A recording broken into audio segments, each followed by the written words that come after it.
Hey, Markera the Strong here, and I just wanted to hop on for a few minutes and touch on how the way we see ourselves is reflected in the red flags that we tolerate. So, I'm going to connect some dots. Which dots? The ones between your first example of a relationship and the way you handle your relationships. Our belief systems and ideas of self-worth begin in our home. Whatever the dynamics are, this is where we get our first sense of ourself and our first place where we get the sense of our place in the world and how to behave. Often the link between what we tolerate in relationships and what we observed growing up, along with how we processed what we observed growing up, is often overlooked. Our personalities process things differently. As children, we do not developmentally have the ability to filter things that grown-ups do and say at the level of the grown-up doing and saying. Offhanded remarks about our grades in comparison to someone else's, or being compared against other kids in the class, and heavy expectations without our input. You have to be the first such and such to do such and such because, nobody else in the family has done it. These sort of things seem like casual, no big deal statements, but for a sensitive child, the journey to feeling like they are good enough can begin here. That can become a goal that they feel like they can't ever achieve. This can stick with them growing up, and such stuff like this affects their love life. So I'm going to take a look at two examples.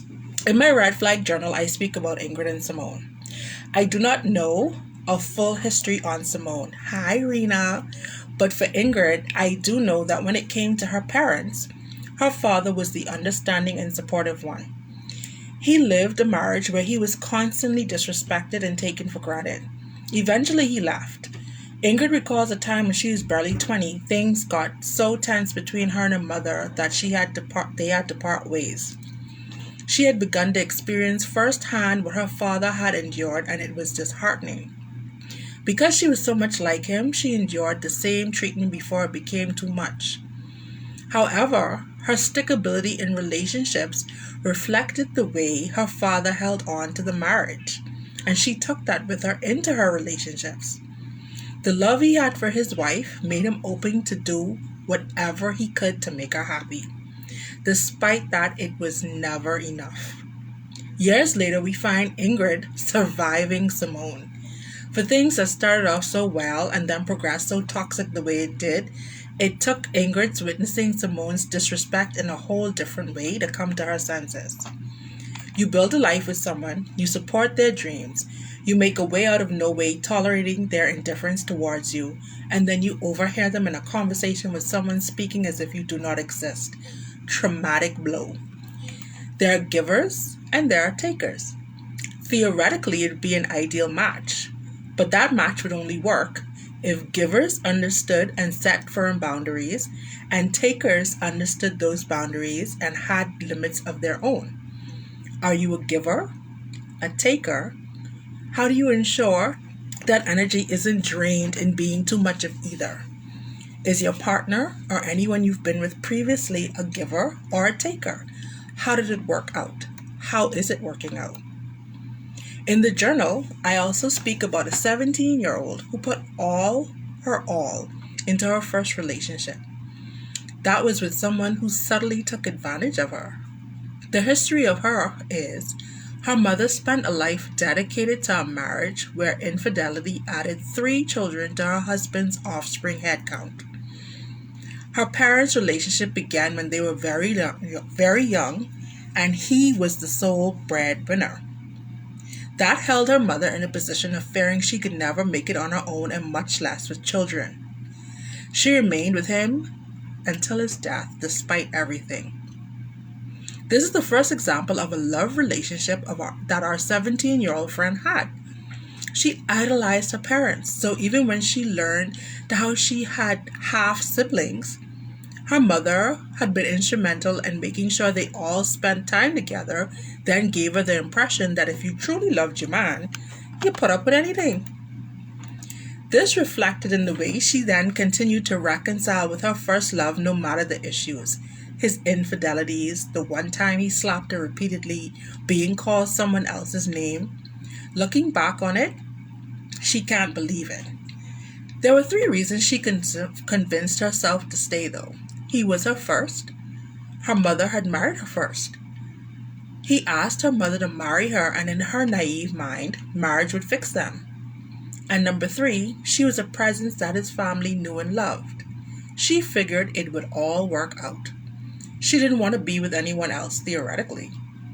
The way she began to dissect why she felt so compelled to stay with him occurred when he hit her. That night is when she felt this overpowering feeling of wanting to be left alone. She wanted him to leave her alone. She felt broken and trapped, and they had argued and argued. When he hit her, she felt defeated. She felt broken and trapped. They had argued and argued, and she was now 20 years old, and this cycle of breaking up and arguing and reconciling had been going on for 3.5 years. And now this violent physical act was tossed in. He begged for her forgiveness and got it. She was tired and deflated, and 2 months later, during another argument, she hung up telling him it was over. He called a few days later thinking, it was just another passing argument, and she asked him if she didn't make herself clear.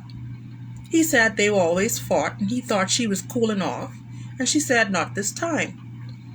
What she had done was idolize the good things she saw in her parents' marriage and assumed it came with all the drama, that it was a necessary part of having a happily ever after. Through the filter of her 10 years or so of existence, the picture of a marriage with vows respected and two people willing to make it work was distorted. Social and religious conditioning not only played a part in why her mother married her father, but in why she endured. These same type of conditions were present and ensured that our 17-year-old friend stayed in a relationship of her own that diminished her own self-esteem. Maybe she also held on to him out of fear of being abandoned the way she did when they lost her father. Maybe she felt that he owed her after giving him the privilege of being her first. Looking at either of these examples, can you look back at your own conditioning? Can you connect your first example of a relationship to the way you've handled your relationships? This 17-year-old, as she got older, eventually began to look at the other relationships among her relatives and those she looked up to. Many of them were based on committing to a situation that caused emotional or physical damage. Most of the time, the couple remained together out of shame and fear of what society would say. Sometimes you can just be trapped by the feeling of obligation. The longer you're with someone, the more you feel you cannot start over. Don't believe that false narrative. You are not too old, too tired, or even have too many kids to start over. You are doing yourself a grave disservice remaining in a toxic, dysfunctional situation that is doing more emotional and mental harm than good. The energy you have invested in something that isn't improving could be energy spent in some extra self-care, boosting that self-love, and remembering just how flippin' awesome you are. Looking back at how you've perceived the relationships around you, how you've processed compliments and comparisons growing up, as well as digging into how you finally see yourself, these are all dots that when you connect them, can tell you the whole story. Thank you for joining me, and catch me next time on the 24th of February when I go live again on this topic.